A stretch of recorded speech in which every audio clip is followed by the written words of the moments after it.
ಬೆಳಗ್ಗೆ ಆದ್ರೆ ಏನ್ ತಿಂಡಿ ಮಾಡ್ಬೇಕು ಅಂತ ಎಲ್ರಿಗೂ ಯೋಚನೆ ಆಗುತ್ತೆ. ಸೊ ಇವತ್ ನಾನ್ ಬಂದಿದ್ದೀನಿ ಒಂದು ಕ್ವಿಕ್ ಆಗಿ ಮಾಡುವಂತದ್ದು ಹೊಸ ರೆಸಿಪಿ ಜೊತೆ. ಅದೇನಂದ್ರೆ ಸೋಯಾ ಮಸಾಲಾ ರೈಸ್. ಬನ್ನಿ ಅದ್ ಹೆಂಗ್ ಮಾಡೋಣ ಅಂತ ನೋಡೋಣ. ತುಂಬಾ ಬೇಗ ಆಗುತ್ತೆ ಅಂಡ್ ತುಂಬಾ ರುಚಿಯಾಗಿ ಕೂಡ ಇರುತ್ತೆ. ಸೊ ಈಗ ಒಂದು ಚಿಕ್ಕ ಪಾತ್ರೆಯಲ್ಲಿ ನೀರನ್ನ ಕುದಿಯೋಕೆ ಬಿಟ್ಟು ನೀರು ಚೆನ್ನಾಗಿ ಕುದಿದ್ಮೇಲೆ 1 ಬೌಲ್ ಆಗೋಷ್ಟು ಸೋಯಾ ತೊಗೊಂಡಿದ್ದೀನಿ. ಸೋಯಾನ ಇವಾಗ 15 ನಿಮಿಷಗಳ ಕಾಲ ನೆನೆಯಕ್ಕೆ ಬಿಡ್ತೀನಿ. 15 ನಿಮಿಷ ಆದಮೇಲೆ ಎಕ್ಸಸ್ ವಾಟರ್ನ ಹಿಂಡಿ 1 ಬೌಲ್ಗೆ ತೆಗೆದಿಟ್ಕೋಬೇಕು ಸಪ್ರೇಟಾಗಿ. ಸೊ ಈಗ ಇದಕ್ಕೆ ಏನೇನು ಬೇಕಾಗಿರೋದು ನೋಡೋಣ. ಹಸಿಮೆಣಸಿನ್ಕಾಯಿ, ಕರಿಬೇವು, ಒಂದು ಚಿಕ್ಕ ಈರುಳ್ಳಿ, ಸೋಯಾ, ಟೊಮ್ಯಾಟೊ, ಕೊತ್ತಂಬರಿ ಸೊಪ್ಪು. ಈಗ ಒಂದು ಕಡಾಯಿ ತೊಗೊಂಡಿದ್ದೀನಿ. ಕಡಾಯಿ ಚೆನ್ನಾಗಿ ಕಾದ್ಮೇಲೆ ಒಂದು 3 ಟೇಬಲ್ ಸ್ಪೂನ್ ಅಷ್ಟು ಎಣ್ಣೆ ಹಾಕ್ತಾ ಇದ್ದೀನಿ.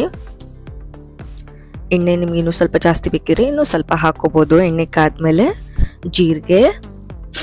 ಜೀರಿಗೆ ಹಾಕೊಂಡ್ಮೇಲೆ ಸ್ವಲ್ಪ ಸೋಂಪು ಮತ್ತು ಒಂದು ಚಿಕ್ಕ ಲವಂಗ ಮತ್ತು ಚಿಕ್ಕದು ಚಕ್ಕೆ ತಗೊಂಡು ಫ್ರೈ ಮಾಡ್ಕೊಳ್ಳೋಣ. ಅದ್ರ ಜೊತೆಗೆ ಈರುಳ್ಳಿ, ಕರಿಬೇವು, ಹಸಿಮೆಣಸಿನ್ಕಾಯಿ ಎಲ್ಲನೂ ಇವಾಗಲೇ ಹಾಕ್ಬಿಡ್ಬೇಕು. ಚೆನ್ನಾಗಿ ಇದು ಒಂದು ಹಸಿ ವಾಸನೆ ಹೋಗೋ ತನಕ, ಅಂದರೆ ಮಿನಿಮಮ್ ಒಂದು 2 ನಿಮಿಷಗಳ ಕಾಲ ನಾವು ಇದನ್ನು ಫ್ರೈ ಮಾಡ್ಕೋಬೇಕಾಗತ್ತೆ. ಸ್ವಲ್ಪ ಗೋಲ್ಡನ್ ಕಲರ್ ಬಂದರೆ ಸಾಕು.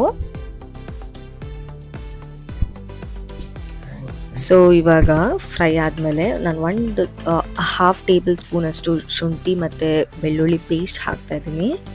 ಅದು ಕೂಡ ಇವಾಗ ಈರುಳ್ಳಿ ಜೊತೆ ಹಸಿ ವಾಸನೆ ಹೋಗೋ ತನಕ ಫ್ರೈ ಮಾಡ್ಕೊಳ್ಳೋಣ. ಇದಾದಮೇಲೆ ಕಟ್ ಮಾಡ್ಕೊಂಡಿರೋ ಟೊಮ್ಯಾಟೊ ಅದು ಕೂಡ ಹಾಕ್ಕೊಂಡು ಚೆನ್ನಾಗಿ ಫ್ರೈ ಆಗಬೇಕು. ಒಂದು 3-4 ನಿಮಿಷಗಳ ಕಾಲ ಇದು ಕೂಡ ಫ್ರೈ ಮಾಡ್ಕೋಬೇಕಾಗತ್ತೆ.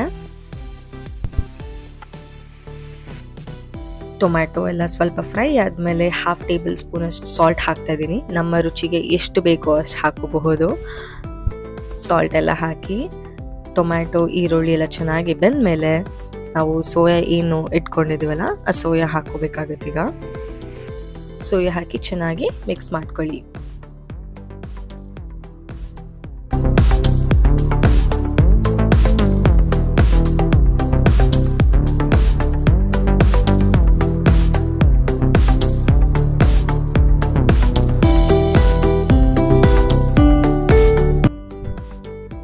ಎರಡು ನಿಮಿಷಗಳ ಕಾಲ ಫ್ರೈ ಆದಮೇಲೆ ಈಗ ಒಂದು ಸ್ವಲ್ಪ ಅರಿಶಿನ ಮತ್ತು 1/2 ಟೇಬಲ್ ಸ್ಪೂನ್ ಅಷ್ಟು ಖಾರದ ಪುಡಿ ಹಾಕಿ ಚೆನ್ನಾಗಿ ಮಿಕ್ಸ್ ಮಾಡ್ಕೊಳ್ಳೋಣ.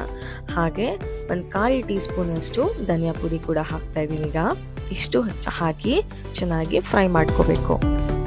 ಇದೆಲ್ಲ ಚೆನ್ನಾಗಿ ಫ್ರೈ ಆದಮೇಲೆ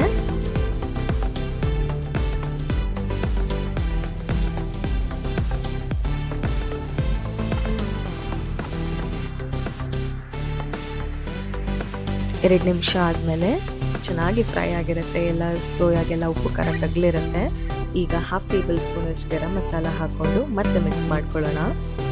ಇದು ಕೂಡ ಒಂದು ನಿಮಿಷ ಅಷ್ಟು ಆಗೋಷ್ಟು ಫ್ರೈ ಮಾಡ್ಕೊಂಡ್ರೆ ಸಾಕು.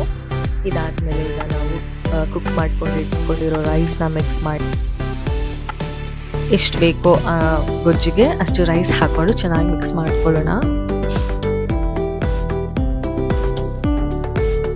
ತುಂಬ ಗಟ್ಟಿಯಾಗಿ ಮಾಡೋಕ್ಕೆ ಹೋಗಬಾರ್ದು, ಯಾಕಂದರೆ ಮುದ್ದೆ ಆಗಿಬಿಡುತ್ತೆ.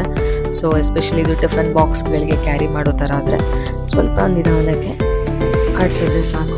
ಲಾಸ್ಟಿಗೆ ಇವಾಗ ಕೊತ್ತಂಬರಿ ಹಾಕಿ ಗಾರ್ನಿಷ್ಗೆ ಮಿಕ್ಸ್ ಮಾಡಿ.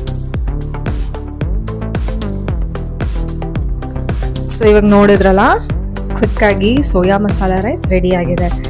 ನೀವು ಕೂಡ ಮನೇಲಿ ಟ್ರೈ ಮಾಡಿ ಆ್ಯಂಡ್ ನಿಮ್ಗೆ ಇಷ್ಟ ಆದರೆ ಲೈಕ್ ಮಾಡಿ, ಶೇರ್ ಮಾಡಿ, ಕಮೆಂಟ್ ಕೂಡ ಮಾಡಿ.